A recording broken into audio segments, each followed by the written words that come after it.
story about this Venerable Sayadaw, as you all understand just now I have mentioned, is about the example of excess virya, that is effort or energy, due to excessive walking meditation. The example of increased concentration from excessive sitting can be given by the story of our Venerable Moggallana, the second chief disciple of our Lord Buddha during our Lord Buddha's time. The story of this Venerable Moggallana and the chief disciple Venerable Sayadaw is mostly familiar to our Buddhist meditators who have read about their life stories.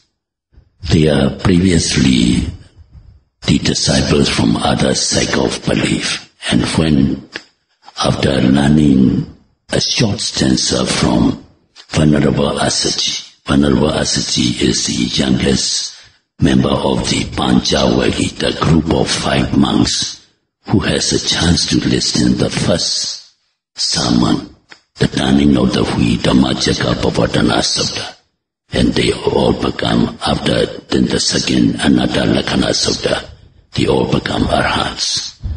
And just to briefly explain, by listening the second-hand Dhamma from this Assaji, both of them become enlightened and the first time as the Sotapannas.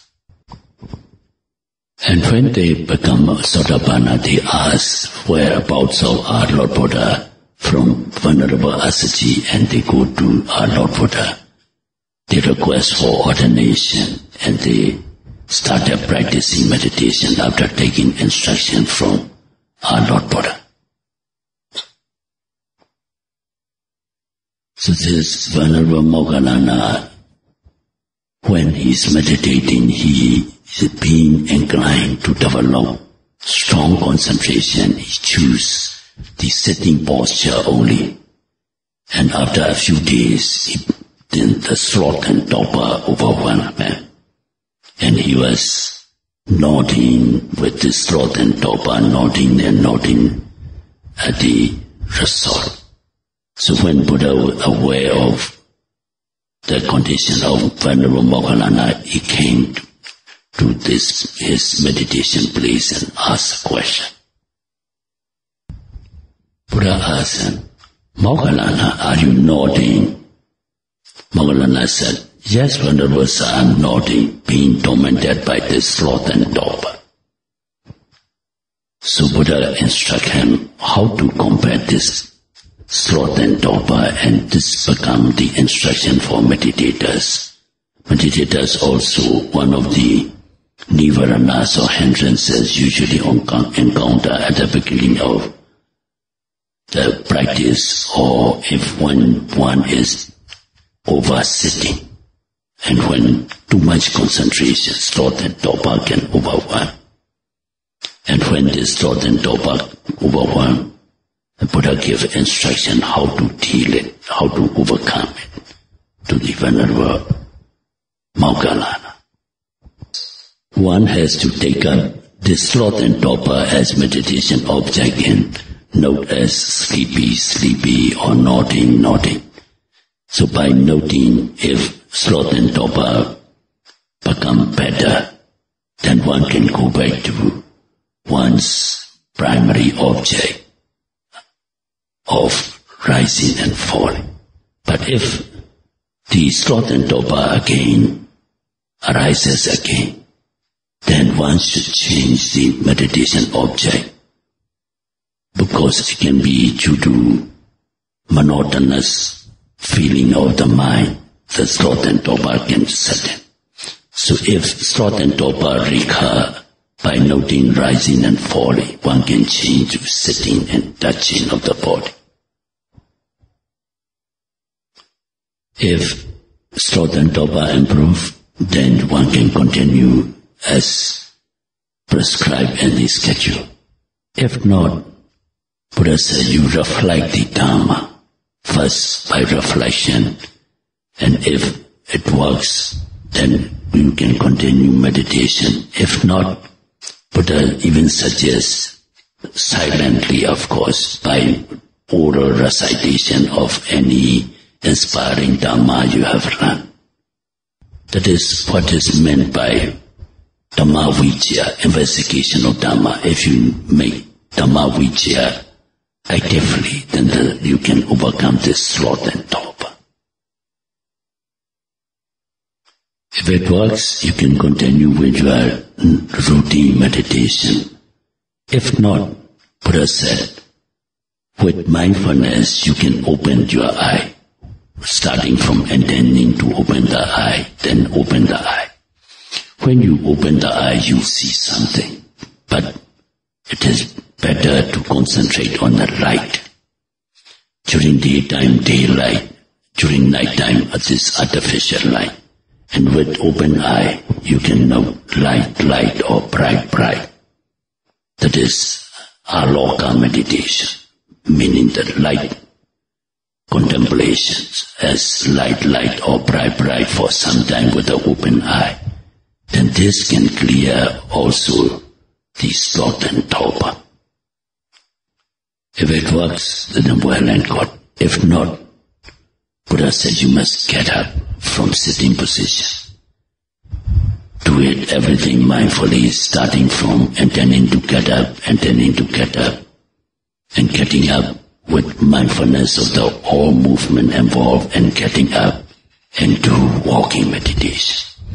And walking meditation, we have given 3 instructions. First, noting one step as right, left.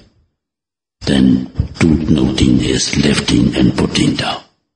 And the third part is 3 noting, lifting, pushing forward and putting down.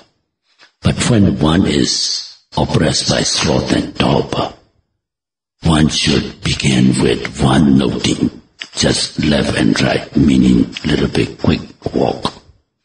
Don't go to 3 stage, because 3-step noting is slow and it can increase the concentration and one can become more sloth and torpor.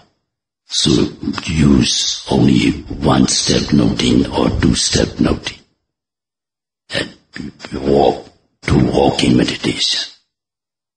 And our Venerable Moggallana, by following this Buddha's instruction, he became Arahant, and he gained the psychic powers. He's foremost in psychic power, next to Buddha only. And he became the second chief disciple in our Lord Buddha's sadhana.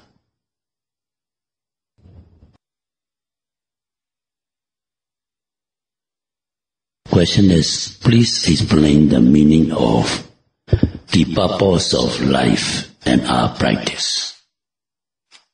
So the question is too wide and general. So let us restrict to the purpose of life.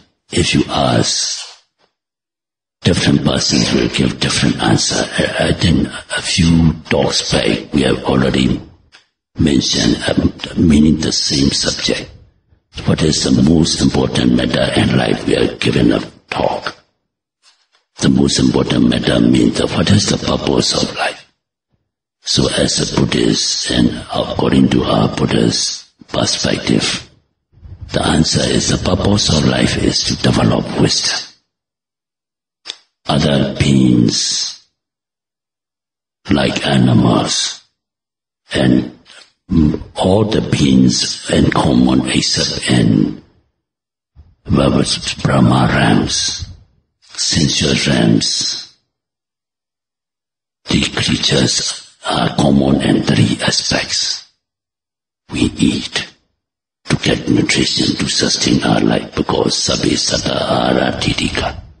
All living beings need nutrition. So we have to eat. Then we sleep. Then we enjoy sense pleasure and the sensual realms. So these are same. But we humans are specially endowed with wisdom. So we must develop the wisdom. So that is in our Buddha's teaching, the main purpose of our life is to develop wisdom. And the second part of the question is our practice. Same answer. Our practice is what? To develop wisdom. Our main purpose of our life, Buddhist life, is to develop wisdom. Because out of all creatures, we have this blessed blessing of this developing wisdom. So we must make use of this life to develop wisdom. So also our practice of this meditation, our practice is to develop wisdom. Here what is important to understand is about the word wisdom. Different people will describe wisdom from different perspectives. Like scientists may say the science is the wisdom. And our Buddhist teaching, the wisdom is to penetrate or to realize the Four Noble Truths. The Noble Truth of suffering, Noble Truth of the cause of suffering, the Noble Truth of the cessation of suffering, and the Noble Truth of the path leading to suffering. This is our main purpose of life, and we must practice that leads to realization of these Four Noble Truths.